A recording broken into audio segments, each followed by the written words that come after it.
Welcome to SNBC. In previous lecture, we had studied about the development of male gametophyte. In this part, we will talk about the TS of anther or internal structure of anther. Internally, the anther consists of anther wall and pollen sacs. Anther wall again consists of four layers: epidermis, endothecium, middle layer and tapetum.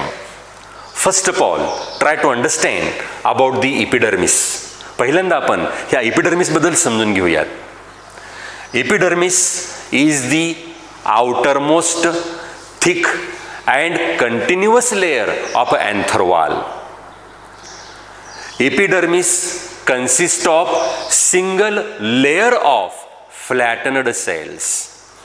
Epidermis हा single लेअरनं बनलेला आहे ज्याच्यामध्ये flattened cells present असतात. Epidermis is protective in function. एपिडर्मिसचं main function आहे protection. Then endothecium. Endothecium is a second layer of anther wall which is present just below the epidermis. Endothecium हा anther wallचा second layer आहे आणि हा एपिडर्मिसच्या खाली प्रेझेंट असतो. Endothecium is also thick single cell layered which consist of large columnar cells or radially elongated cells.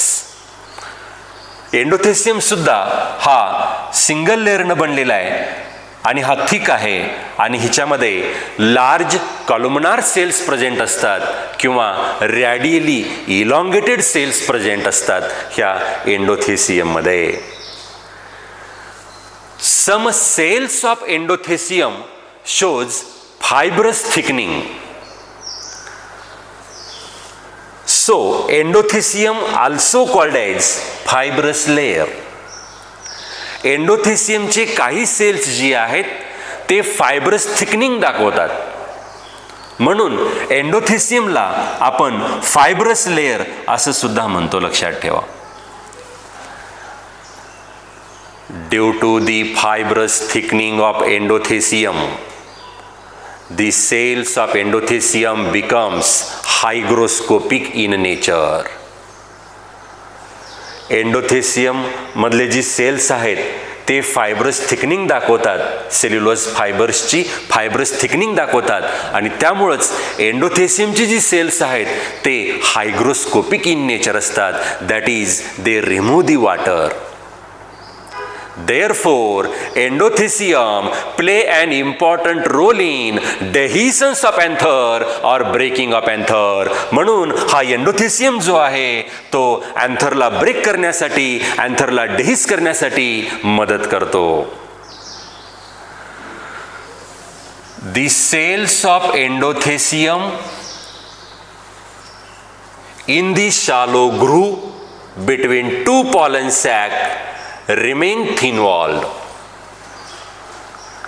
एंडोथेसियमचे जी cells आहेत कुठे, ह्या शॅलो ग्रूव्हमध्ये, म्हणजेच in between the two pollen sac, ह्या शॅलो ग्रूव्हमध्ये एंडोथेसियमचे जी सेल्स आहेत ते सेल्स फायब्रस थिकनिंग दाखवत नाहीत, म्हणजेच ते सेल्स थिन वॉल्ड असतात. So this indicate the line of dehiscence. म्हणून ह्याला आपण लाईन ऑफ डेहिसन्स म्हणतो किंवा रिजन ऑफ डेहिसन्स म्हणतो. एंडोथेसियमचे जी सेल्स आहेत ते थिन वॉल्ड असतात. कुठले, ह्या शॅलो ग्रूव्हमधले, in between the pollen sac. आणि त्यामुळेच this indicate the line of dehiscence or region of dehiscence. म्हणूनच अँथर जो आहे तो ह्या रिजनमध्ये ब्रेक होतो. ह्याला आपण म्हणतो लाईन ऑफ डेहिसन्स किंवा ह्याला आपण रिजन ऑफ डेहिसन्स म्हणतो किंवा ह्यालाच आपण स्टोमियम असे म्हणतो. ठीक आहे.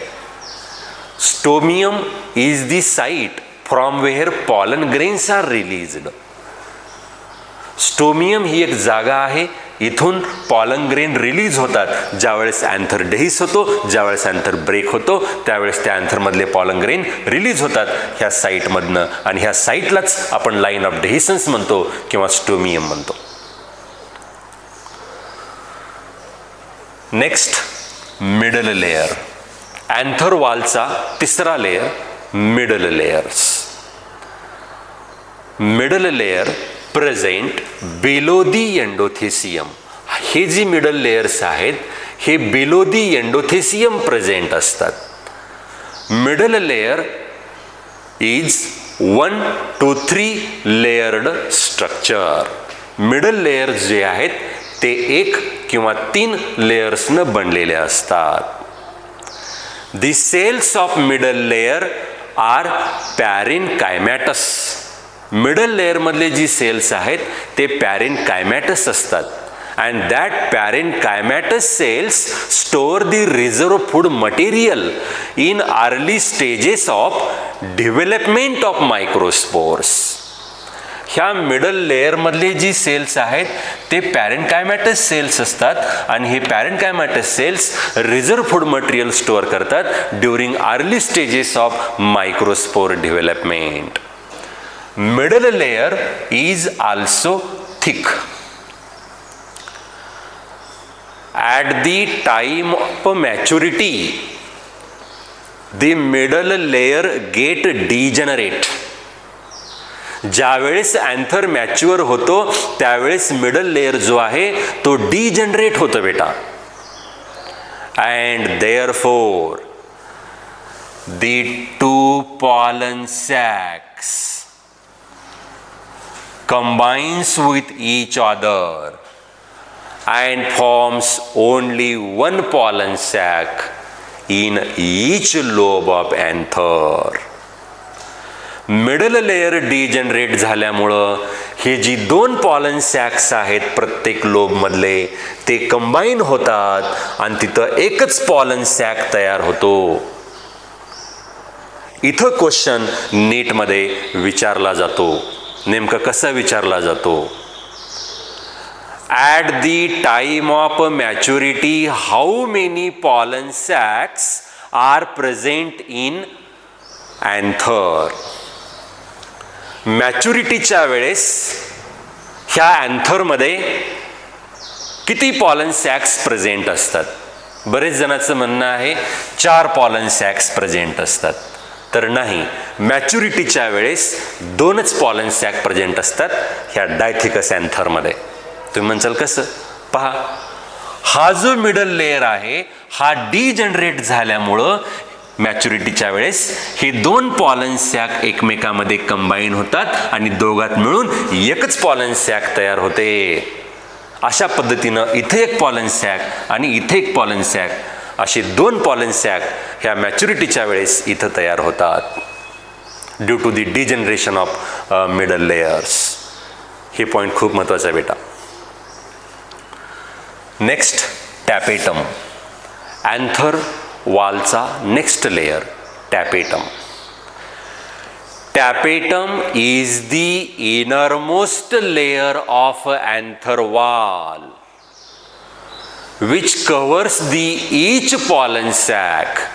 टॅपेटम जो आहे तो अँथर वॉलचा सगळ्यात मधला लेयर आहे आणि तो प्रत्येक पॉलन सॅकला कव्हर करतो.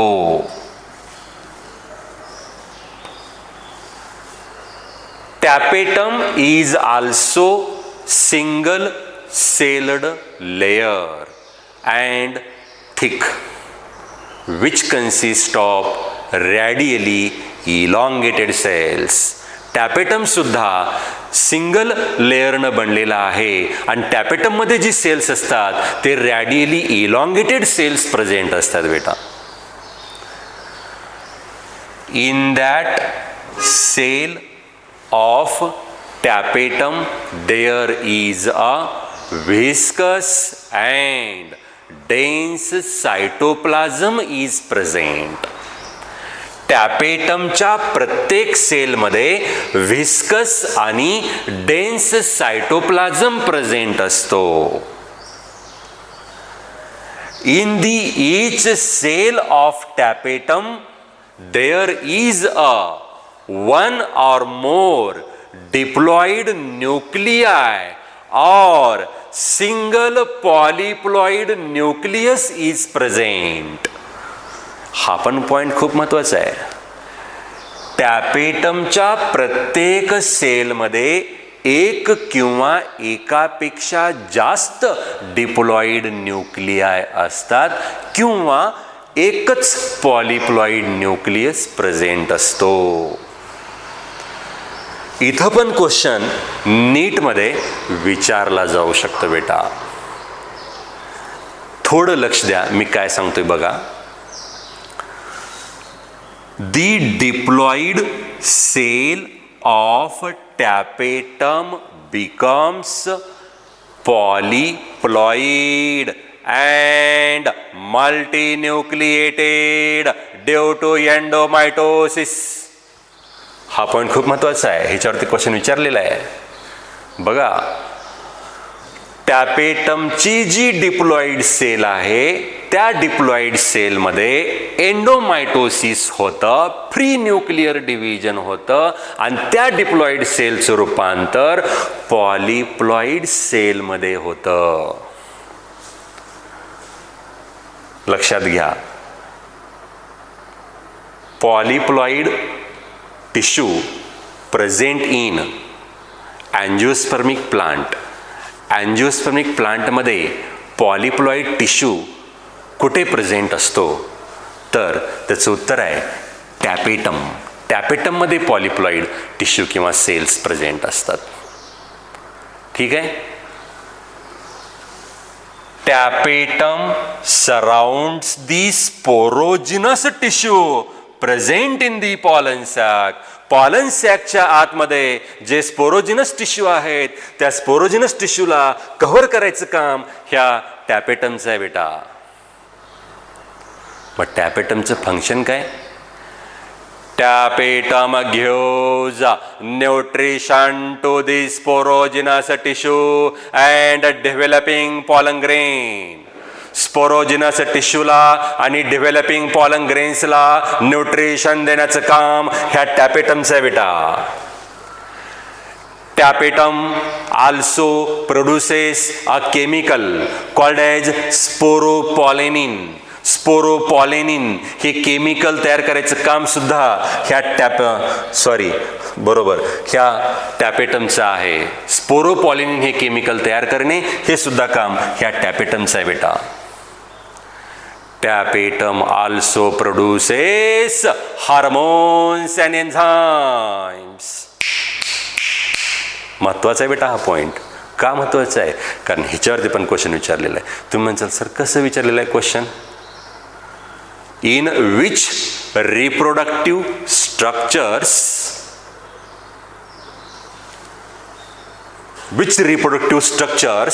produces the hormones as well as enzymes.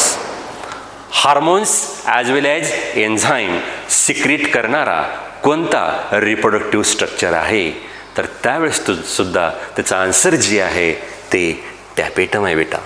अशा पद्धतीनं प्रत्येक वाक्य जे मी सांगतोय कन्सेप्ट जी सांगतोय तिच्याकडे लक्ष द्या.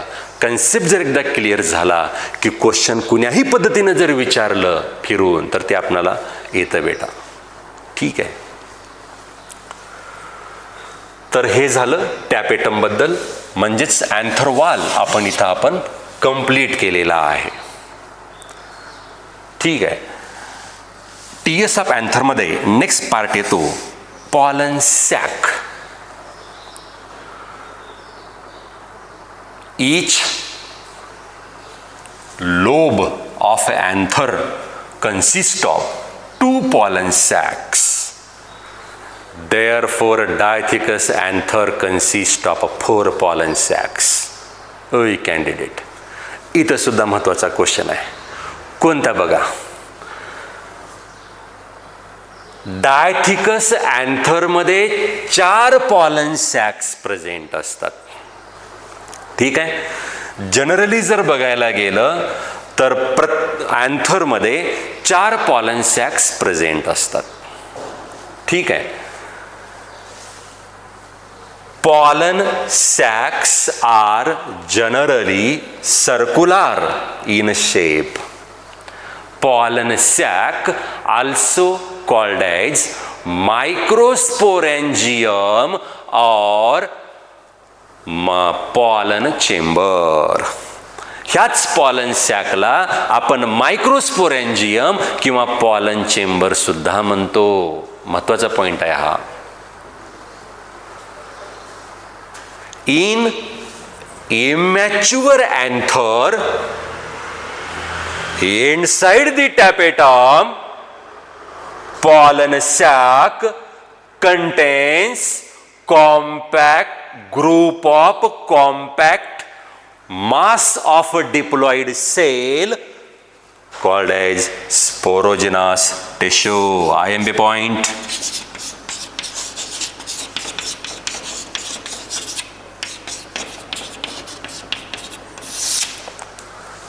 इमॅच्युअर अँथरमध्ये टॅपेटमच्या आतमध्ये पॉलन सॅक जो आहे तिथं group of diploid compact mass असतो सेल्सचा, त्याला म्हणा sporogenous tissues. And that sporogenous tissues undergoes mitosis or they directly function as microspore mother cells. आणि ह्या स्पोरोजिनस टिश्यू मधल्या सेल्समध्ये मायटोटिक डिव्हिजन होतं किंवा ते डायरेक्टली मायटोटिक डिव्हिजन न होता ते स्पोरोजिनस टिश्यू मधले सेल्स जी आहेत ते डायरेक्ट मायक्रोस्पोर मदर सेल्स म्हणून काम करतात आणि ते सुद्धा डिप्लॉइड असतात.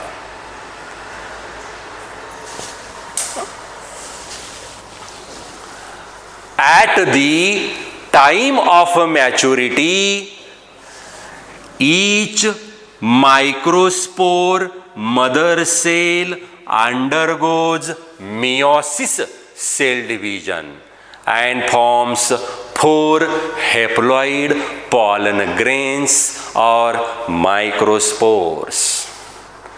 मॅच्युरिटीच्या वेळेस मात्र, ज्यावेळेस अँथर मॅच्युअर होतो त्यावेळेस मात्र प्रत्येक मायक्रोस्पोर मदर सेल जी आहे, जी की डिप्लॉइड आहे, तिच्यामध्ये मिओसिस सेल डिव्हिजन होतं आणि तिच्यापासून 4 हेप्लॉइड पॉलन ग्रेन्स किंवा मायक्रोस्पोर्स तयार होतात. The newly formed microspores or pollen grains are arranged in tetrahedral tetrad form. नव्यानं तयार झालेली जी पॉलन ग्रेन्स आहेत ते टेट्राहायड्रल टेट्राड फॉर्म मध्ये प्रेझेंट असतात. हा पण पॉइंट महत्वाचा आहे.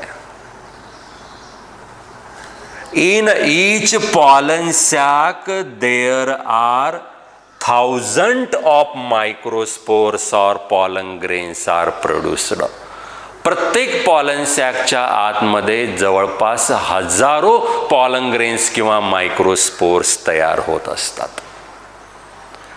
अशा पद्धतीनं हे आपण टीएस ऑफ अँथर किंवा इंटरनल स्ट्रक्चर ऑफ अँथर चा पार्ट कन्सेप्ट आपण इथं क्लिअर केलेला आहे.